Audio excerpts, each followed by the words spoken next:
How to make the notes. तो notes कैसे बनाए भैया, सबसे परेशानी वाली चीज है, नोट्स बनाए भी या नहीं बनाए।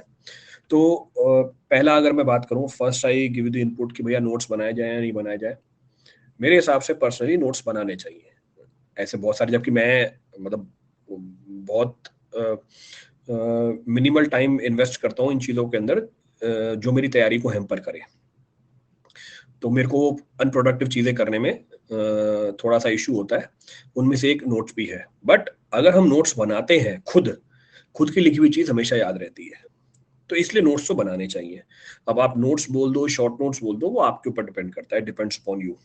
तो ये आपके ऊपर डिपेंड करता है। मैंने रिवीजन की एक टेक्निक डिस्कस करी थी शुरू में कि रिवीजन कैसे करें। तो जब भी हम पढ़ते हैं उसकी पहला स्टेप ही क्या होता है, उसका पहला स्टेप होता है पढ़ना चाहे वीडियो लेक्चर से हो, चाहे आपका ऑडियो लेक्चर हो, चाहे आप ऑफलाइन क्लास में हो, चाहे आप ऑनलाइन क्लास में हो, चाहे आप किताब से पढ़ रहे हो, चाहे आप नोट्स से पढ़ रहे हो। तो पहला स्टेप तो ये होता है ना हमारा, पढ़ना।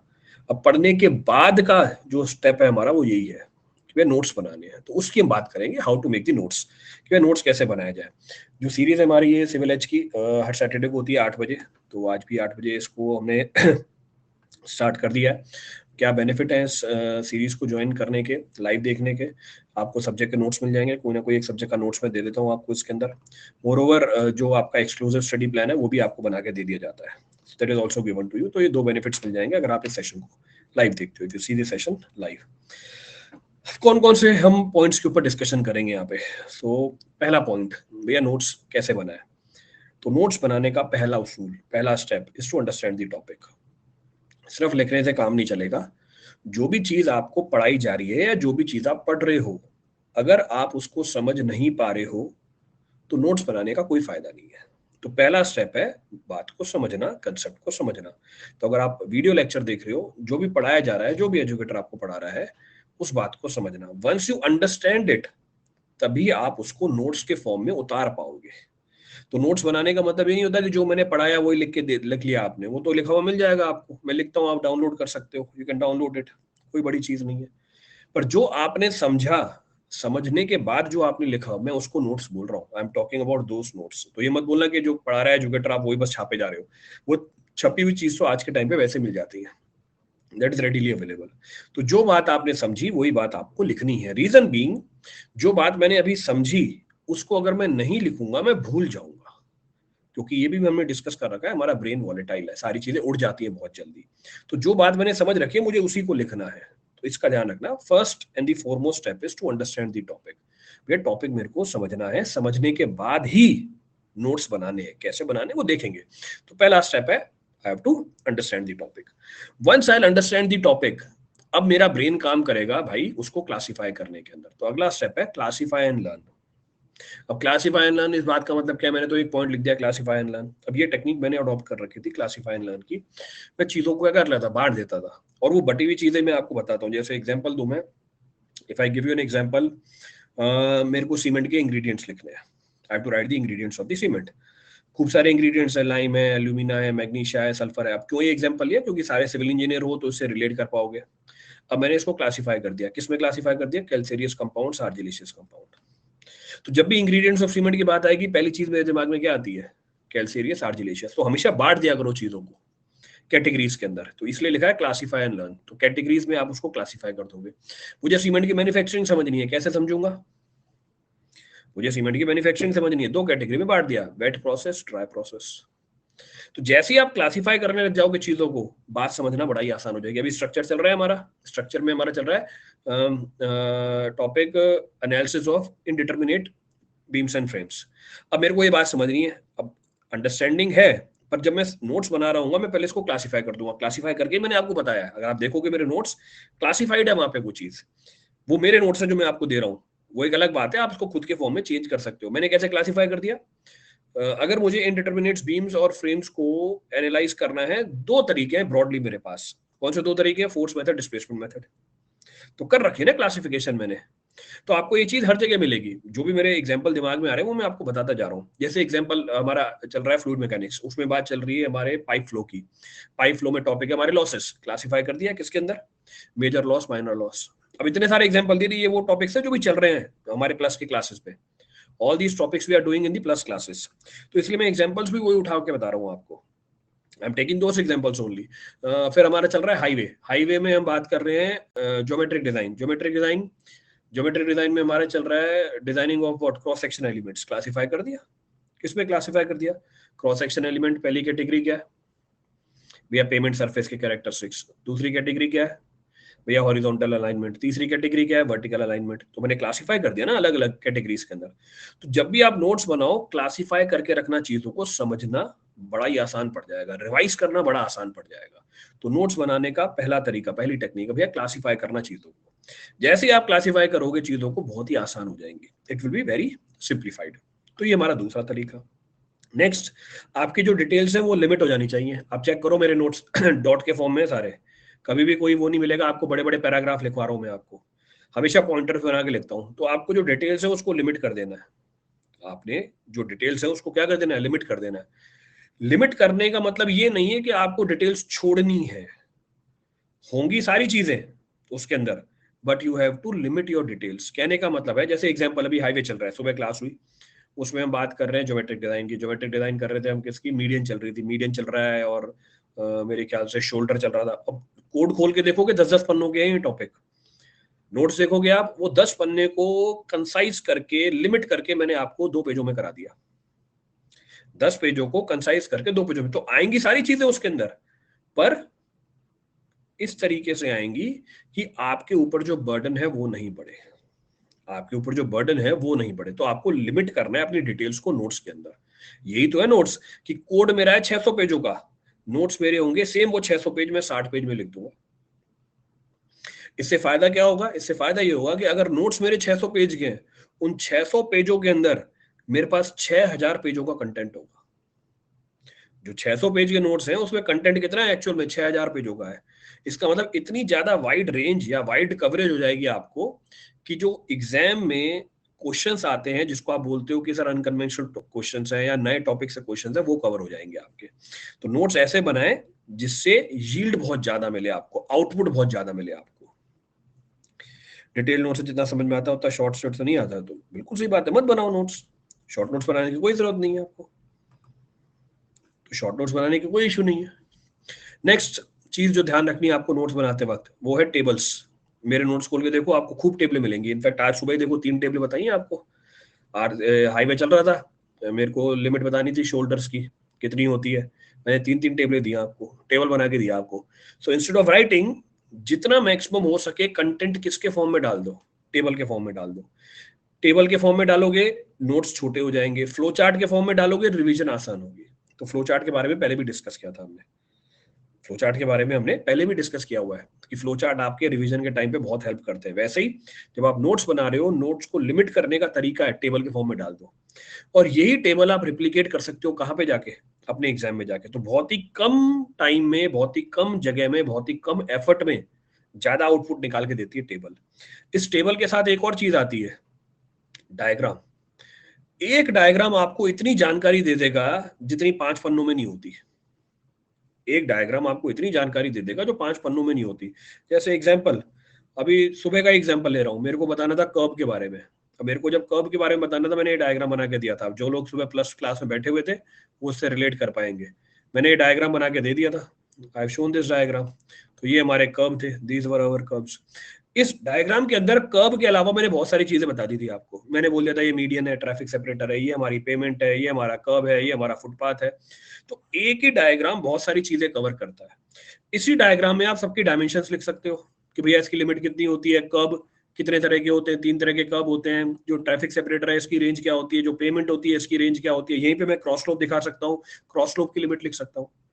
तो कहने का मतलब है, अगर मेरे नोट्स में डायग्राम्स ज्यादा होंगे, एक तो इमेज बता रखा है आपको, रिवीजन के टाइम पे याद चीजें ज्यादा कब रहती है? जब हमारे ज्यादा से ज्यादा सेंसेस इन्वॉल्व हो। तो जब मैं डायग्राम को देखता भी हूं, मतलब देखने का भी इन्वॉल्व हो गया, एक पिक्चर बन गई मेरे माइंड में, तो एक और सेंस आ गया इसके अंदर। तो अब आपको याद रखने में ज्यादा आसानी रहेगी। तो नोट्स तो बढ़िया बनेंगे, याद रखने में भी आपको ज्यादा आसानी रहेगी। क्लियर चीज? मैंने बीएमसी के पूरे नोट्स डायग्राम के फॉर्म में बना दिए, बिल्कुल सही बात है। देखो वही अप्लाई, अगर आप ये चीजों को अप्लाई कर रहे हो तो बहुत ही अच्छी चीज है, पर ये नोट्स बनाने की बहुत ही अच्छी टेक्निक है। भैया इमेज के फॉर्म में आप एक पेज लो, उसमें इमेज बना के सारी चीजें वहीं मेंशन कर दो, करने में बड़ी आसानी रहेगी। नेक्स्ट, जब भी आप नोट्स बना रहे हो कलर कोड यूज करो। कलर कोड यूज करो मतलब जो सबसे इंपॉर्टेंट चीज है, लेट सपोज इंपॉर्टेंट चीज है भैया वो रेड कलर की है, रेड कलर का मार्कर चला दिया उसके ऊपर। जो कम इंपॉर्टेंट है ब्लू कलर की है। जो सबसे कम इंपॉर्टेंट है, एक बार प्रचार देख लो, प्रचार देखने के बाद करते हैं।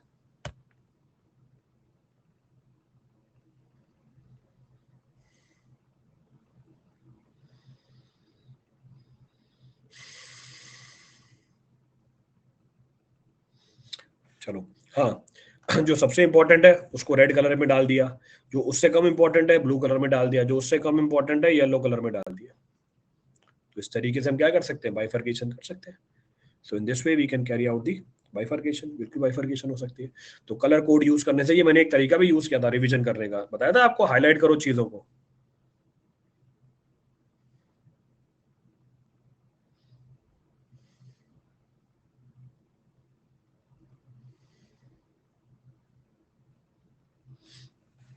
चले हाँ, तो नोट्स के अंदर टेबल बनाने हैं, नोट्स के अंदर इमेज होनी चाहिए, नोट्स के अंदर कलर कोड फॉलो होना चाहिए।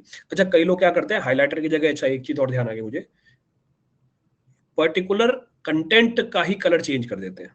जैसे इंपॉर्टेंट चीज है रेड कलर से लिखते हैं, नोट्स लिखते हैं किसी दूसरे कलर से, ब्लैक कलर से लिख देते हैं। तो वो कलर आप चूज करो, वो आप पे डिपेंड करता है कि आप इंपॉर्टेंट चीज को हाईलाइट करके लिखो। तो जब मैं नोट लिखता हूँ मैं कलर चेंज कर देता हूँ, मैं जब नोट लिखता हूँ मैं उसका कलर चेंज कर देता हूँ, आई चेंज द कलर। तो वो आप पे डिपेंड करता है, डिपेंड्स अपॉन यू। तो उसमें कोई बड़ी बात नहीं है। बस कहने का मतलब ये है, डिफरेंशिएशन होना चाहिए हमारी उन चीजों के बीच में जिनकी इंपॉर्टेंस अलग अलग है, importance of which is different. Clear है? नेक्स्ट नेक्स्ट है हमारे पास कि भैया अपडेट योर नोट्स। अब आप बोलोगे सर अपडेट कैसे करूं नोट्स को? नोट्स को अपडेट करने का सबसे अच्छा तरीका है आपके पीवाईक्यूज और टेस्ट सीरीज। नोट्स को अपडेट करने का सबसे अच्छा तरीका क्या है? पीवाईक्यू और टेस्ट सीरीज। बहुत सारे सवाल ऐसे होंगे पीवाईक्यूज में, बहुत सारे सवाल ऐसे होंगे आपकी टेस्ट सीरीज में जो आपसे नहीं बने होंगे। बहुत सारे सवाल ऐसे होंगे जो आपसे नहीं बनेंगे, और जो सवाल आपसे नहीं बने क्या करोगे फिर? उसका कंटेंट आप अपने नोट्स में डालोगे। अच्छा बहुत सारे, अच्छा अपडेट से एक और ध्यान आया, बहुत सारी चीजें ऐसे हैं जो हमारे कंटेंट में कोडल होती हैं। जैसे अभी चल रहा है सुबह हाईवे, 2023 में कोड आया ज्योमेट्रिक डिजाइन का, अर्बन रोड्स का। लोग बाबा आदम का कोड यूज कर रहे हैं, अभी चल रहा है क्लास में, ही चल रहा है सर ये लिमिट तो पुराने कोड में यही है, ये लिमिट तो यही है। मैं अब लिमिट बता रहा हूँ नहीं। तो जो आपकी नई लिमिट्स हैं, भले ही आप तैयारी कर रहे हो, मान लो 2 साल से तैयारी कर रहे हो, 2022 से तैयारी कर रहे हो, तो जब आप 2022 में तैयारी कर रहे थे लिमिट्स कुछ और थी, 2023 में कोड आ गया। अब जो अगला पेपर होगा वो अपडेटेड कोड के हिसाब से होगा, that will be as per updated codes. तो ध्यान रखना है आपको अपने कोड्स को अपडेट करना है। जो भी नई चीजें हैं आपको उसके अंदर क्या करती जानी है, चेंज करते जाना है। तो इसका मतलब मेरे नोट्स अपडेटेड होने चाहिए, और इसमें बहुत मेहनत लगती है। तो या तो डायरेक्टली जो अपडेटेड कंटेंट है उसी को उठा लो, या अपने नोट्स को खुद अपडेट करते रहो। जब आप टेस्ट दे रहे होते हो बहुत सारी नई चीजें मिलती है, वो उसके अंदर डालते जाओ, कीप ऑन एडिंग इट, उसमें ऐड करते जाओ उन चीजों को। नेक्स्ट भाई, नोट्स आपके बहुत ही साफ होने चाहिए, it should be neat and clean. ऐसा नहीं हो कि भैया नोट्स बहुत क्लमजी हैं, देख के ही मन नहीं करे पढ़ने का। तो जब भी मैं नोट्स बनाऊं, नोट्स बहुत साफ होने चाहिए, इतने सुंदर होने चाहिए, देख के मन करे यार ये तो बहुत बढ़िया राइटिंग लिखी हुई है, इससे पढ़ने का मन कर रहा है। तो इस तरीके आपके नोट्स होने चाहिए। It should be neat and clean, it should not be clumsy. Clumsy नहीं होना चाहिए, क्लटर नहीं होना चाहिए उसके अंदर, इस तरीके से नहीं होना चाहिए कि आपको अपनी बात ही समझ में ना आए। तो take proper care of that. So notes should be neat and clean. तो ये वो सारे पॉइंट्स हैं जो मैं फॉलो करता था अपने नोट्स बनाने के लिए, which I use to follow to prepare my own notes. तो जो भी ये पॉइंट्स बताए हैं उसको इंक्लूड करो, फॉर श्योर आपके नोट्स की क्वालिटी इंप्रूव हो जाएगी। आपने तो बोला था पीवाईक्यू सॉल्व नहीं करना है, only notes revision, notes question. बस ठीक है, आप यही करो, कोई दिक्कत नहीं है। Can you please suggest right for attempting PYQs? भैया 7 दिन में से एक दिन निकाल लो। अगर आपको पीवाईक्यू करना ही है तो 7 दिन में से एक दिन निकाल सकता हूँ जिस दिन मैं सिर्फ क्वेश्चन करूंगा, या एक दिन का एक पोर्शन, 2 पोर्शन में डिवाइड कर रखा था मैंने, एक पोर्शन निकाल लिया 3 घंटे का जिसपे मैं पीवाईक्यू कर रहा हूँ। जो इन्वायरमेंट के बारकोड नोट्स डिलीट हो गए कंप्यूटर से, वो हो गए बिल्कुल नहीं, रिट्रीव नहीं हुए, दोबारा बना लिए। रिट्रीव नहीं हुए, दोबारा बना लिए। पार्ट 1 दोबारा बन गया, अभी अपलोड हो जाएंगे कभी भी, आज कल परसों कभी भी अपलोड कर दूंगा मैं उसे। वो रिट्रीव नहीं हुए, वो दोबारा बन गए। इन्वायरमेंट का नोट्स, अच्छा ये तो सेम बंदा ही है। सब्सक्रिप्शन के एंड में टाइम शॉर्टेज के कारण 1-2 सब्जेक्ट्स करना रह गए हैं, तो इसके कारण प्रिपरेशन अफेक्ट होगी, इसके लिए कोई सजेशन? सब्सक्रिप्शन एंड हो गया आपका, तो 1-2 सब्जेक्ट हो गए। देखो, या तो फास्ट फॉरवर्ड मोड में देख लो, या नोट्स पड़े हुए डायरेक्टली वो उठा लो, ग्रुप पे मिल जाएंगे आपको, नोट्स समझ में आ गया होगा कि भैया ग्रुप के ऊपर नोट्स अवेलेबल है हमारे, नोट्स से भी पढ़ सकते हो। फ्री कंटेंट अवेलेबल है यूट्यूब के ऊपर, स्पेशल क्लास के ऊपर, वहां से पढ़ सकते हो। उसमें आओगे नहीं सर, वहां से नहीं पढ़ना, तो भैया अब तो सब्सक्रिप्शन की तरह 9,000 रुपए का सब्सक्रिप्शन हो गया है, ये ले लो, क्या फर्क पड़ता है। नोट्स तो एक रहेंगे पर डिफरेंट एग्जाम के साथ लेके चले। अरे भैया सारे एग्जाम्स के नोट्स सेम होते हैं, अलग अलग नहीं होते। याद नहीं रख पाते तो वो नोट्स इशू नहीं है, याद नहीं रख पाते क्योंकि रिवीजन नहीं होती, उसके लिए रिवीजन वाला क्लास लिया हुआ है मैंने। तो याद नहीं रखना is not linked with the how to make notes, दोनों अलग अलग बातें। डेली बेसिस पर टाइम टेबल बनता हूँ, सपोज 3 से 5 पढ़ना है, बट कुछ काम आता है, स्लॉट मिस हो जाता है, तो ये 1 दिन की बात है ना, बस 2 दिन की बात है, 3 दिन की बात है बस। मेरी तैयारी तो 365 दिन चल रही है भाई। ठीक है, एक बार टाइम टेबल बनाया, वो मिस होगा टाइम टेबल, कभी भी एग्जैक्टली फॉलो थोड़ी ना हो सकता है, ना आपका फॉलो हो सकता है ना मेरा फॉलो हो सकता है। अब शेड्यूल लगा हुआ होता है, दिन में 10 चीजें होती हैं, तो मैं भी तो क्लास आगे पीछे करता हूँ ना, मैं रोता थोड़ी हूँ। आप खुद देखो मेरी क्लास कितनी रीशेड्यूल होती है। एक चीज फिक्स है मेरे को कि भैया क्लास लेनी है, ये फिक्स है ना, तो पढ़ना है। हाँ, जिस समय मैंने सोचा था पढ़ने का उस समय नहीं पढ़ पाया, तो मैं रीशेड्यूल कर लूंगा ना। आज नहीं ले पाया क्लास, देखो अभी 10 बजे क्लास लगा दी मैंने। भाई मैं किसी काम के लिए आ गया बाहर, इसका मतलब ये थोड़ी कि मैं रोने लग जाऊंगा, यार मैं तो काम के लिए आ गया बाहर, अब क्लास कैसे लूंगा ये वो। अब मेरे को ही मैनेज करना है, मैं थोड़ी ना जाके किसी और से पूछूंगा बता भाई मैं कब क्लास लूं। अब जो भी टाइम बचा हुआ है मेरे पास उसी में टाइम लूंगा। अब देखो 10 बजे क्लास लगा रखी है मैंने, 8 से 9 इसका टाइम है, फिर 9 से 10 इवेंट है कल हमारा, उसकी प्रैक्टिस चल रही है, वो जाके प्रैक्टिस करूंगा नीचे, और फिर 10 बजे से आपकी क्लास लगा रखी है। आज सुबह मेरे को फ्लाइट पकड़नी थी बैंगलोर की, मैंने क्लास 8 बजे कर दी, 9 बजे क्लास होती है, तो 8 से 10 में क्लास लेके निकला हूँ। क्लास खत्म करी एयरपोर्ट पे भागा हूँ कि मैं भी रोने लग गया कि यार मेरी तो सुबह फ्लाइट है 11 बजे की, और 9 से 11 तो मेरी क्लास होती है, मैं क्लास कैसे लूंगा। अरे भाई खुद सोचो ना कैसे लोगे, ये कोई नहीं बता सकता आपको। मैं भी गया था इनके पास, अनअकैडमी वालों के पास रोते हुए कि मेरी तो 11 बजे फ्लाइट है, और फिर मेरी 9 से 11 तो क्लास होती है, मैं फ्लाइट कैसे पकड़ूंगा। भाई शिफ्ट कर दी भैया, 1 घंटा पहले कर ली, एक्स्ट्रा क्लास लगा दी अभी। तो ये तो खुद अंदर से आती है ना ये बात। तो आपका एक स्लॉट मिस हो गया, दूसरे स्लॉट में पढ़ लो भाई। अब इवनिंग में 6 बजे के बाद पढ़ने का मन नहीं करता, तो सारी पढ़ाई 6 बजे से पहले खत्म कर दो।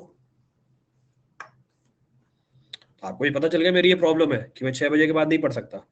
तो अगर मैं 6 बजे के बाद नहीं पढ़ सकता तो मेरी सारी पढ़ाई कब खत्म हो जानी चाहिए। क्या आ रहा है यहाँ पे?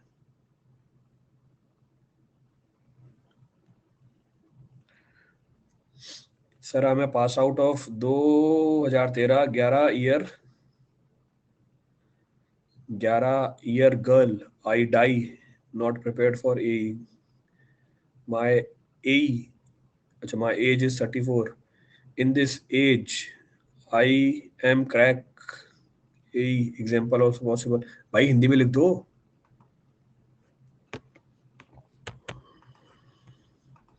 कोई मनाही नहीं है, हिंदी में लिख सकते हो। नोट्स प्रिंट करा के पढ़ने में कोई दिक्कत है? कोई दिक्कत नहीं भाई, पढ़ो, कोई दिक्कत नहीं, पढ़ो, there is no issue. Print करा के पढ़ सकते हो, मैंने क्या बोला। अगर आपको लगता है कि नोट्स बनाना प्रोडक्टिव नहीं है तो आप कर सकते हो।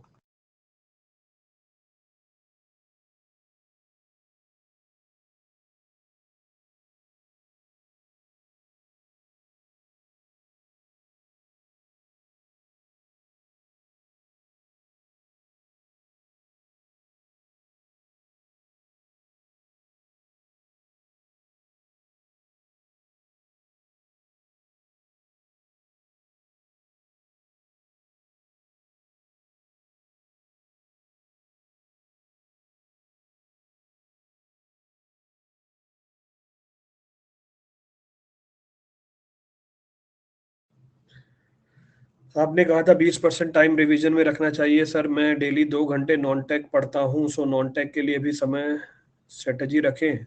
नॉन टेक के लिए सेम स्ट्रेटेजी रखें? इट डिपेंड्स आप नॉन टेक को कितना वेटेज देते हो। भाई मैंने तो नॉन टेक पढ़ा ही नहीं अपने जीवन में कभी, मैं बिना नॉन टेक पढ़े ईएससी दे के आ गया था। तो मेरे को तो ये समझ में नहीं आता है, जब कोई पूछता है नॉन टेक के लिए पढ़ो, मेरा तो दिमाग काम करना बंद कर देता है। यार नॉन टेक पढ़ने की जरूरत होती है?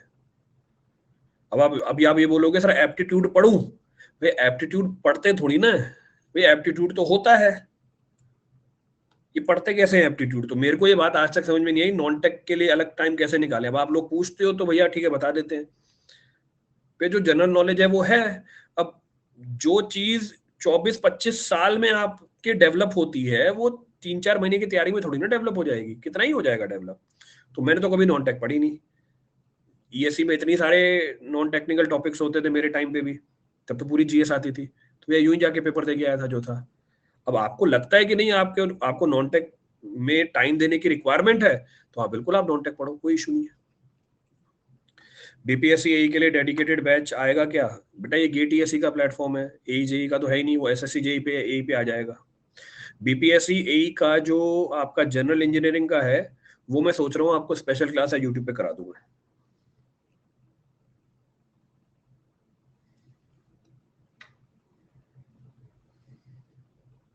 ठीक है,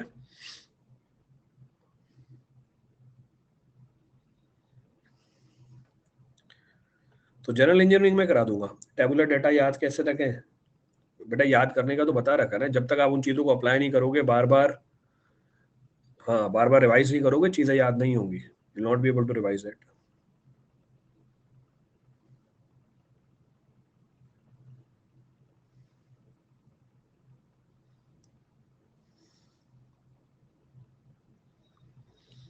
5 days note revision plus note questions, 2 days PYQ, that is, हाँ सही है, बिल्कुल ऐसे कर सकते हो, you can do like this, no issues. GATE की प्रिपरेशन कर रहा हूँ, ए जे के बीच में फोकस करूँ या नहीं? गेट की प्रिपरेशन अगर कर रहे हो तो ए जे हो गई भाई, अलग अलग नहीं है। अगर आप गेट की प्रिपरेशन कर रहे हो तो ए जे बीच में ही हो गया, करने की जरूरत नहीं है। तो अब देखो कैसा सवाल पूछा आपने, क्लासेस ज्यादा लेने से आंखों में दिक्कत हो जाती है, तो आंखें बंद करके लो। आवाज तो आ ही रही है ना, कान तो चलते हैं ना, कान में कोई प्रॉब्लम नहीं हो रही, तो आंखें बंद करके लो। हर चीज का सॉल्यूशन है भाई, मेरे को देख ज्यादा क्लास देखने से प्रॉब्लम हो रही है, चश्मा चेंज कर लूंगा, दूर बैठ के देख लूंगा, पर इसका मतलब थोड़ी कि मैं पढ़ना बंद करूंगा, पढ़ूंगा तो सही, वो चीज फिक्स्ड है, वो चेंज नहीं होगी।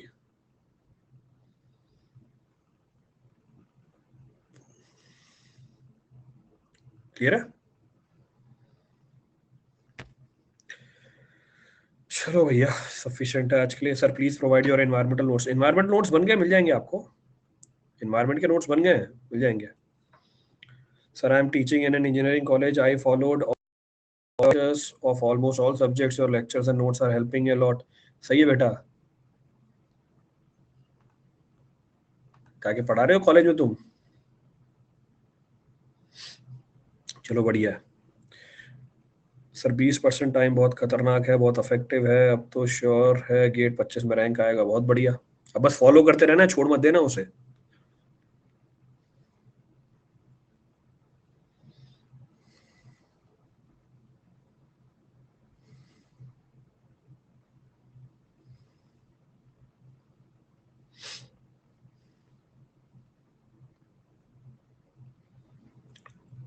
सब्जेक्ट ऐड होते जाएंगे, हाँ बिल्कुल सही बात है।